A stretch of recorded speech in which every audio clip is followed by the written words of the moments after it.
नमस्कार, मी महेश पाटील. आज आपण जे करंट अफेअर्स आहे महत्त्वाचं, जे सर्व स्पर्धा परीक्षांना उपयोगी येतं, ते एकदम सोप्या पद्धतीनं आणि शॉर्टकटमध्ये पाहणार आहोत. फक्त 5 मिनिटं तुमची जातील, पण यामध्ये तुमचं अनेक सध्याचं जे करंट अफेअर्स आहे, चालू घडामोडी आहेत, त्या कायमस्वरूपी लक्षात राहतील, असा आपण प्रयत्न करूया.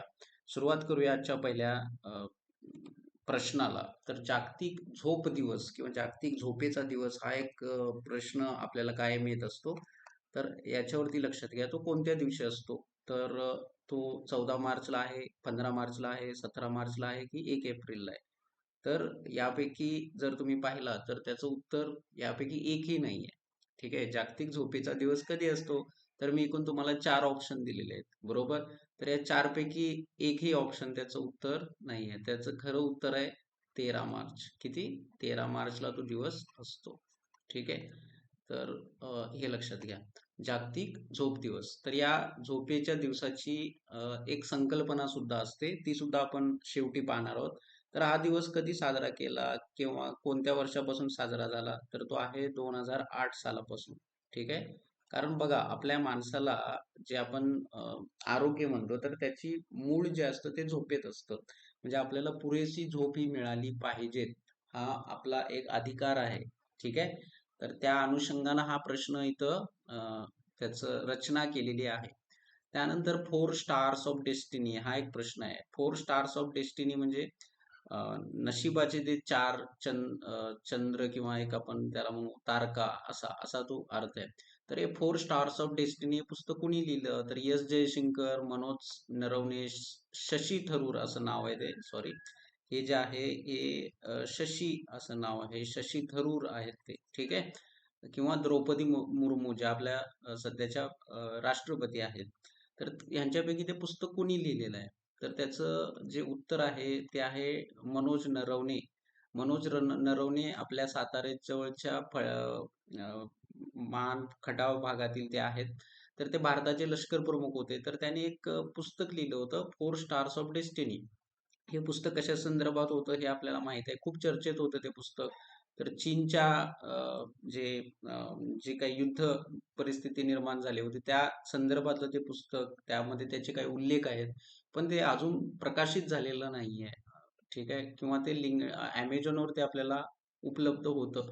तर हे लोकसभेमध्ये राहुल गांधींनी याच्यावरती खूप आवाज उठवला होता. तर ते पुस्तक आपल्याला माहीत पाहिजे. तर ते मनोज नरवणेंनी लिहिलं. तर त्याची प्रकाशन संस्था तुम्हाला माहित आहे का? प्रकाशन संस्थेवर सुद्धा एक प्रश्न नक्की येऊ शकतो. ती प्रकाशन संस्था कोणती आहे? तर ती प्रकाशन संस्था आहे पेंग्विन, पेंग्विन. ठीक आहे. पेंगविन एक ठीक आहे. पेंग्विन अशी ती प्रकाशन संस्था आहे. ठीक आहे. पेंग्विन पेंग्विन प्रकाशन संस्थेनं ते लिहिलेलं पुस्तक आहे. ते खूप सध्या चर्चेत आहे. ठीक आहे. तर एस जयशंकर आपल्या भारताचे सध्याचे परराष्ट्र व्यवहार मंत्री आहेत. ठीक आहे. शशी थरूर पण एक खासदार आहेत आणि द्रौपदी मुर्मू या आपल्या राष्ट्रपती आहेत. तर 98वा जो ज्ञानपीठ पुरस्कार होता तो कुणाला देण्यात आला? हा एक प्रश्न इथं तयार होऊ शकतो. 58वा, 59वा आणि 60वा असे 3 प्रश्न आपल्याला येऊ शकतात. ते 3 प्रश्न सुद्धा आपण इथं घेणं अपेक्षित आहे. तर 58वा ज्ञानपीठ पुरस्कार बघा कमल हसन यांना देण्यात आला का? बी. चंद्रशेखर, व्ही. नायडू की संस्कृत पंडित जगद्गुरू रामभद्राचार्य. ठीक आहे. जे तर यांच्यापैकी कुणाला देण्यात आला? तर त्याचं जे उत्तर आहे ते आहे संस्कृत पंडित जगद्गुरू रामभद्राचार्य हे त्याचं अचूक उत्तर आहे. कोणता पुरस्कार देण्यात आला? ज्ञानपीठ पुरस्कार. कुणाला देण्यात आला? जगद्गुरू रामभद्राचार्य जे की संस्कृत पंडित आहेत. कितवा पुरस्कार होता तो? तर तो 58वा पुरस्कार होता. ठीक आहे. जगद्गुरू रामभद्राचार्य यांना तो देण्यात आला.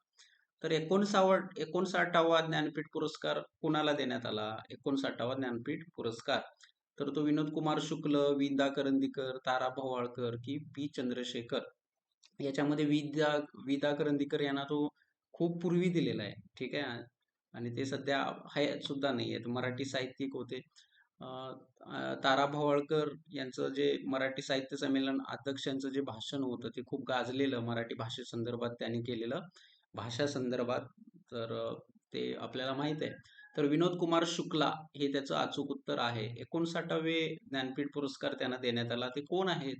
तर पहिल्यांदा बघा 59वा म्हणजे पुरस्कार कुणाला देण्यात आला? विनोद कुमार शुक्ला. ते छत्तीसगडचे आहेत. कोणते आहेत? छत्तीसगडचे. छत्तीसगड या राज्याचे ते आहेत. ठीक आहे. त्यांना हिंदी साहित्याबद्दल त्यांना तो पुरस्कार देण्यात आलेला आहे. आता जो महत्वाचा प्रश्न जो आहे तो असा आहे की मग 60वा ज्ञानपीठ पुरस्कार कुणाला देण्यात येणार आहे? आत्ताच घोषणा झालेली आहे त्याची. तर तो पुरस्कार बघा, कमल हसन, चंद्रशेखर की व्ही नायडू. हा, तर तो आहे प्रसिद्ध तमिळ कवी आणि गीतकार वैरामुथ्थू यांना तो पुरस्कार देण्यात येणार आहे. कितवा? 60वा पुरस्कार. ठीक आहे. मग आता 3 प्रश्न झाले बघा. 58 आहे, 59 आहे आणि 60 आहे. 60वा कुणाला देण्यात येणार आहे? गीतकार वैरामुथ्थू, तमिळ कवी आहेत ते, त्यांना देण्यात येणार आहे. 59वा कुणाला देण्यात आलेला आहे? तर तो शुक्ला, विनोद कुमार शुक्ला यांना देण्यात आला आहे. आणि मग 58वा कुणाला देण्यात आला आहे? तर तो आहे संस्कृत पंडित जगद्गुरू रामभद्राचार्य. म्हणजे 3 प्रश्न आपण इथंच कव्हर केलेले आहेत. हे बघा, इथं आपल्याला हे गुगलवरनं माहिती मिळाली आहे. 60वा पुरस्कार कवी यांना देण्यात आलेला आहे. ठीक आहे. तर हा कोण देतं? हे 15 लाख मिळतात बघा त्या व्यक्तीला. ठीक आहे. रोख बक्षीस असतं ते. वाघ व देवीची कास्य मूर्ती असते आणि प्रशस्ती पत्र, असं हा पुरस्कार आहे. ठीक आहे. असं त्याचं अचूक उत्तर आहे. तर 58वा पुरस्काराची ही बातमी बघा. ठीक आहे. यानुसार तुम्ही अभ्यास केला पाहिजे. आणि शुक्रवारी 13 मार्चला हा दिवस साजरा झाला, झोप दिवस, वर्ल्ड स्लीप डे. ठीक आहे. तर वर्ल्ड स्लीप डे ही संस्था कधीपासून आहे? ती 2008 सालापासून आहे. इथं जर तुम्ही चांगल्या पद्धतीनं बघितला तर वर्ल्ड स्लीप डे या पद्धतीनं तो प्रश्न इथं डिझाईन करण्यात आलेला आहे. तर अशा पद्धतीनं हे जे प्रश्न असतात ना, तर याचा तुम्ही अभ्यास केला पाहिजे. ठीक आहे. 4 स्टार्स ऑफ डेस्टिनी, जागतिक झोप दिवस हा कधी साजरा झाला? तर हे असे प्रश्न आहेत. तर नक्कीच तुम्ही या प्रश्नांचा अभ्यास करा. आपलं विचार साहित्य वाढवा, समृद्ध बनवा. येणारी MPSC परीक्षा आहे किंवा येणारी आपली कंबाईनची परीक्षा आहे, तर त्या संदर्भातले आपले प्रश्न हे सतत चालू राहतील. तर हे प्रश्न तुम्ही पाहत राहा. तोपर्यंत पुन्हा भेटू. थँक्यू.